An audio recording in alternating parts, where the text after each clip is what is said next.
Good morning, this is Lori with 88 Angels.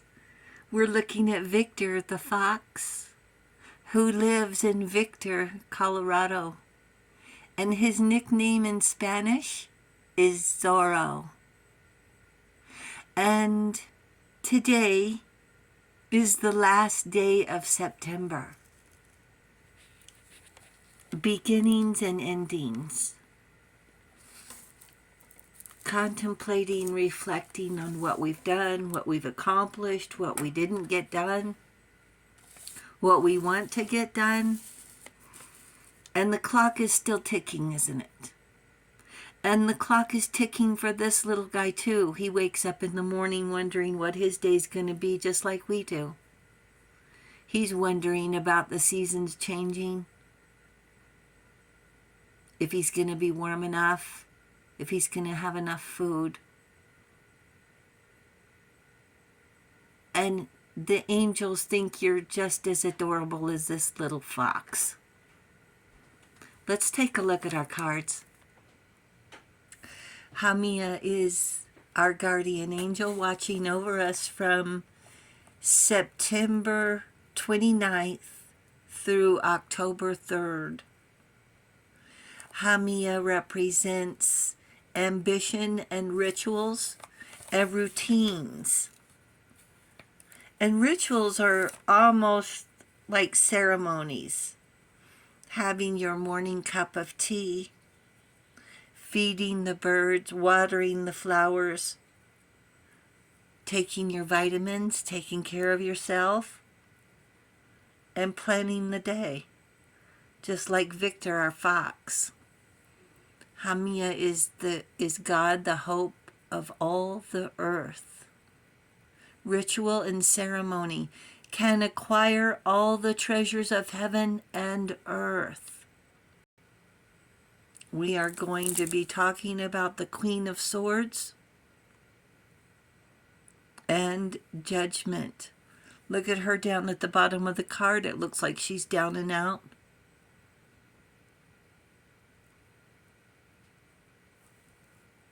Maybe giving up. Don't give up. Don't be discouraged. We have a big message for you today. Judgment is renewal. And the Queen of Swords follows her own, I want to say, injustice, her own sincerity, her own sociability, if I'm saying that right, high and mighty. She has her own values and morals. And if you don't live up to hers, then you get judged. Harshly, I might add. Now, today is a feast day for St. Jerome. And I was shocked by what was recorded for one of his sermons. So St. Jerome lived in the 5th century. And in one of his sermons he said this: "O Lord, show your mercy to me and gladden my heart. I am like the man on the way to Jericho who was overtaken by robbers, wounded, and left for dead. O God, O good Samaritan, come to my aid. I am like the sheep that went astray. O good shepherd, seek me out and bring me home in accord with your good will. Let me dwell in your house all the days of my life and praise you forever and ever with those who are there." Amen. He's willing to live in a stranger's house. He was overcome by robbers, wounded, and left for dead. And imagine that this is what's happening to us today. And not only are the robbers trying to take our things. They're trying to take our security, our peace of mind, your glow, your empathy, your self-respect, your patience, your visions.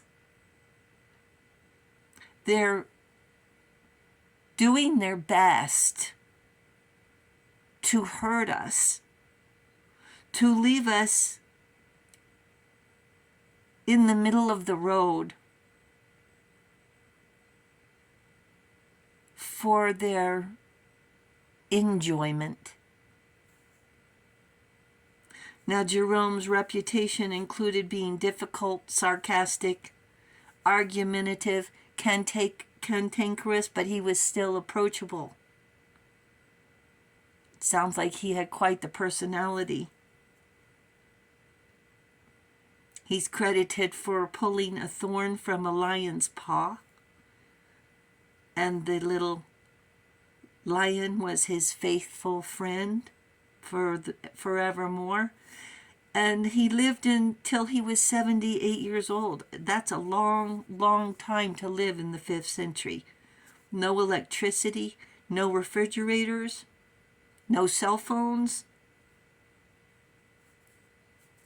He was like the man robbed and wounded. They take what they want.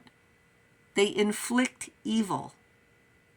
They have the devil make care and get their buddies to help and leave us. And they're happy and proud for treating us dirty. It seems do-gooders have been around since ancient times. They intentionally hurt us and don't care how long or even if we can get back up on our feet. And this is important to know. The reason they don't care is because they did it on purpose. And judgment is inevitable. And angels are talking about how we judge ourselves. To have self-acceptance instead of regret. To have fond memories. To recognize second chances and learn from our mistakes. A life review. An angel's work is never done. Judge lest not we be judged. At the end of the day, and today is the last day, the end of September, could we have given out one more compliment? Shared one more smile?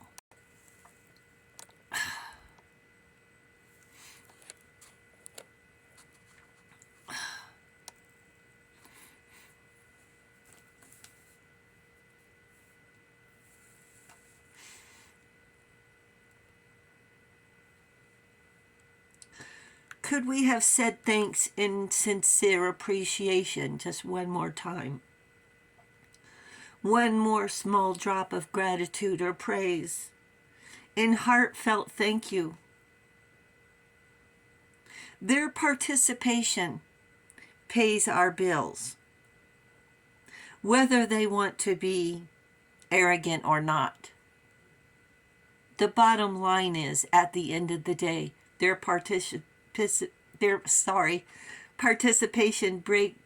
our bills.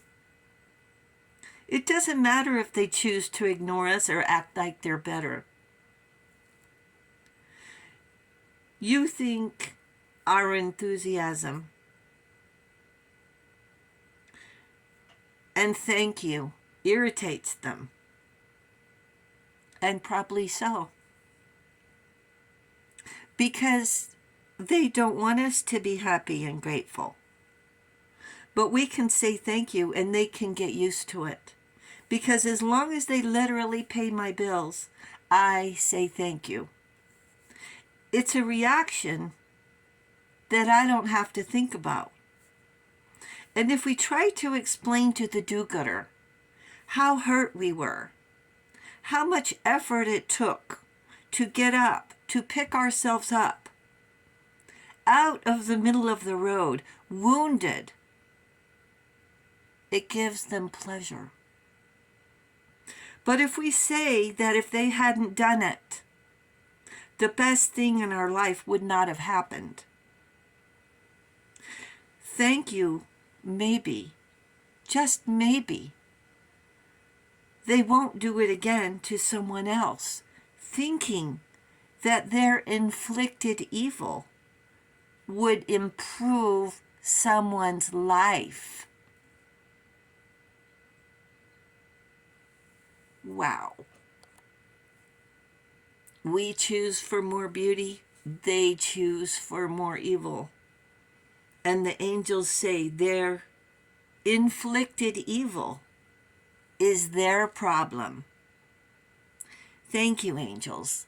Thank you, viewers and subscribers. Thank you, Victor, for being with us today. You're awesome. And the angels also want to thank you for hitting the subscribe button. My goodness, you guys. Thank you very, very much. And I will talk to you soon. I love you. Bye.